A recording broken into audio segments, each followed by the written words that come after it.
Guys, I'm super excited. Look what we're making today. Look what we're making. Oh my gosh. So these canvases, they have canvases. We're gonna do a reverse canvas print. They are only $1 at the Dollar Tree, $1. Then the rest is just scrap things they already had. So you're gonna wanna do this craft project.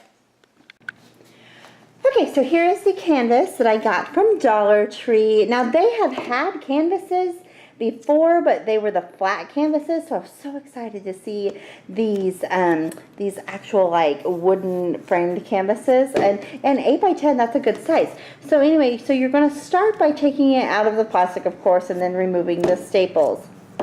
Like I said, it is an 8 by 10, but of course your inside dimensions are going to be a little bit smaller, so you'll just have to measure and see like what size you want your picture to be.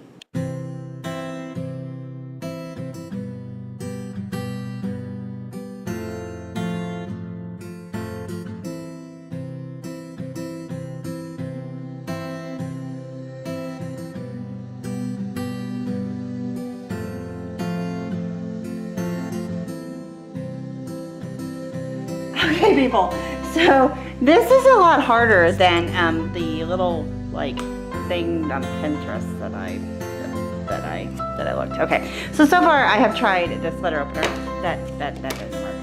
I have tried a actual staple remover, which is, you know, of course meant to go on the other side of staples, and that didn't work. I have tried a butter knife. That didn't work. Okay, like next, let's try a screwdriver. Take 4.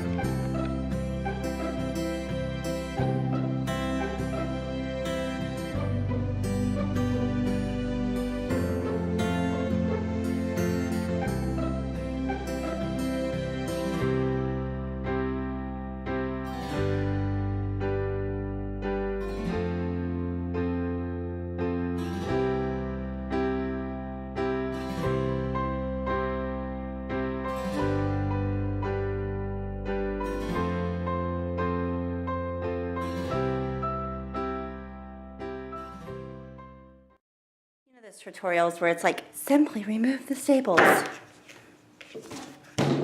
Okay, so pry the staples out with your cotton picking flathead screwdriver and hope for the best.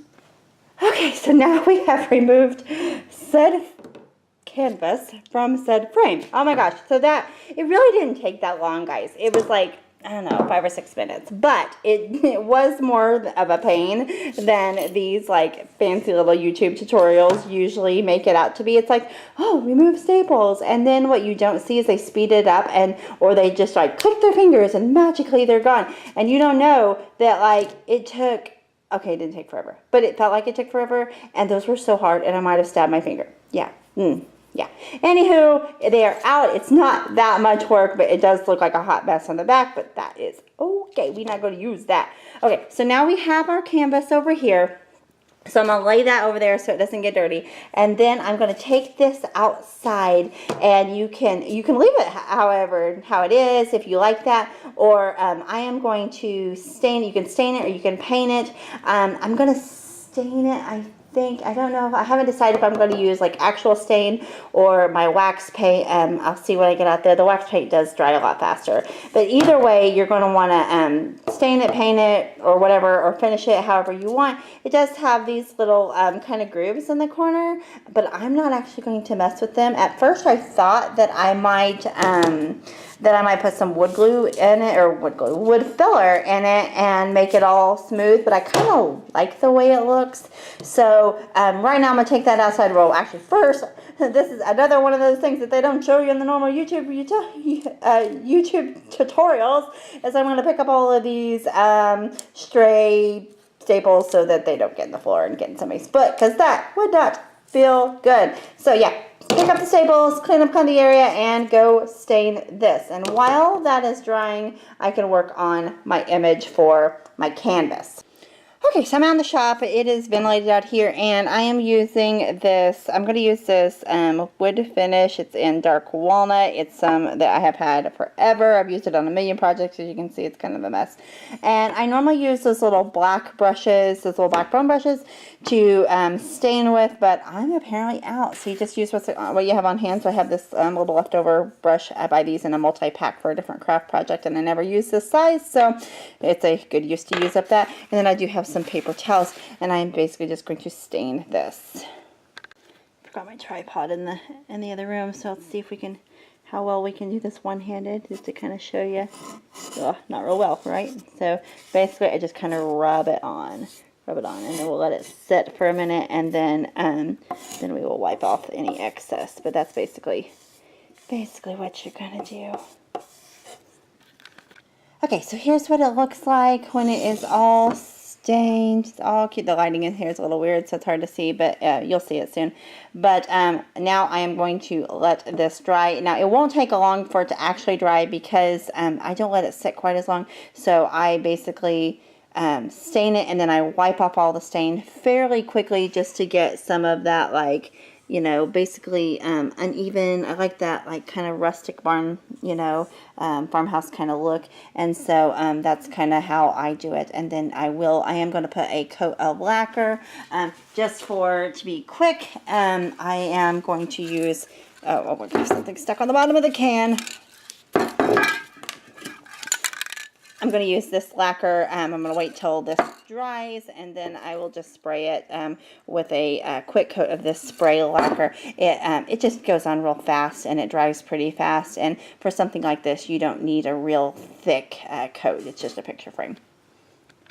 Our shop building is ventilated, but this is dry now, and I'm going to lacquer it, and I just like to bring it outside to lacquer. Lacquer is just really, really strong.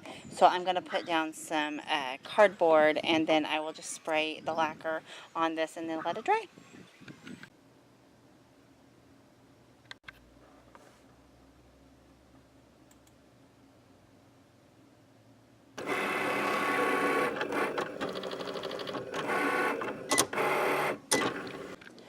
Okay, so while that is drying, I'm going to take my canvas and get my image ready to heat press on to it. Now, here is the point where if you have a Cricut, great, absolutely, you're just going to cut it out of heat transfer vinyl and heat press it on there, and it's going to be quick and easy. But if you don't worry, you can still make this project. You can use a stencil, you can actually print off whatever it is you want to put on there and kind of draw around it to make your own stencil, and then use paints or any kind of things like that you could use. You might even be able to use some kind of decal or sticker or something like that. So anyway, you can do this 1.5 million different ways, but since I have a Cricut and a heat press, that's the way I'm going to do it. But don't think that you have to have one to make this project. It would still turn out really, really good, and still only for $1.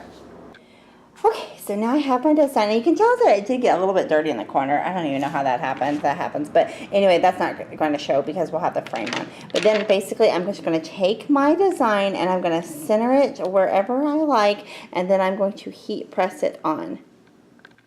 I get asked sometimes about the heat press I use. This is the Power heat press that I use, and then I just leave my Teflon sheet on at all times with these little magnets. Just a quick little hack. We're going to let it heat up to 315 degrees, and I'll press it for 15 seconds, and then if it needs to go longer, then I will do it a little bit longer.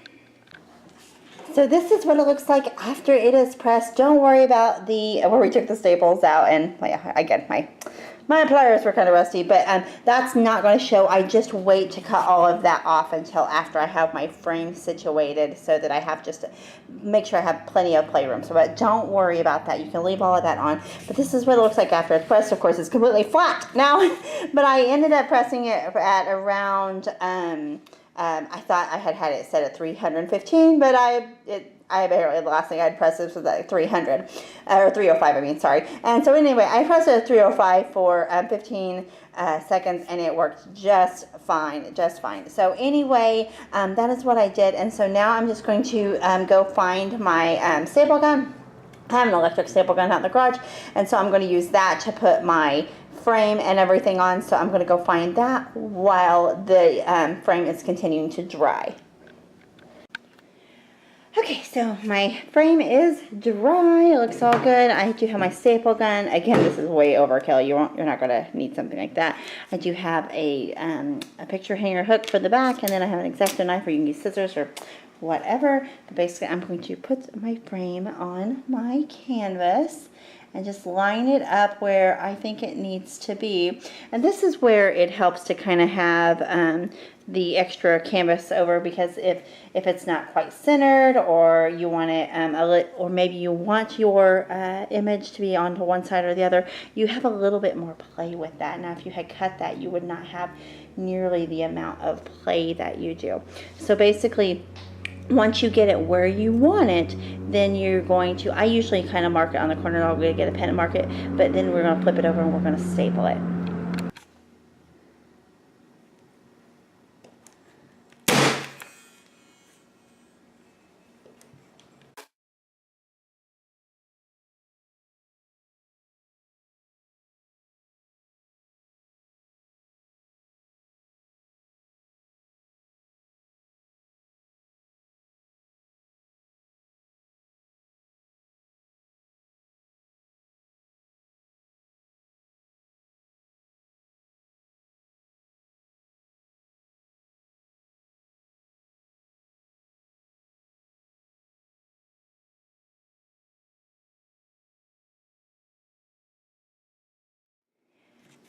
Okay, so there is that. So now that all that is left, I'm actually, this is a background kind of thing, so I'm going to get a board to put it on so that I can cut it all even, but you can take a pair of scissors, it doesn't matter.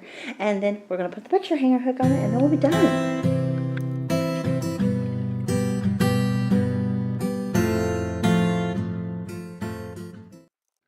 Oh my gosh, guys, I absolutely love it. It was worth all those darn staples. But it turned out so cute, and I cannot believe that this just cost me $1. I won $1, and the rest was just leftover scrap things that I had from other projects. Just $1. Oh my goodness, how awesome is that? This is one of my favorite Dollar Tree craft projects in a long time. Thank you so much for watching. Be sure to hit like and subscribe for more Dollar Tree crafts, Cricut projects, and all the things related to that. Thanks, guys.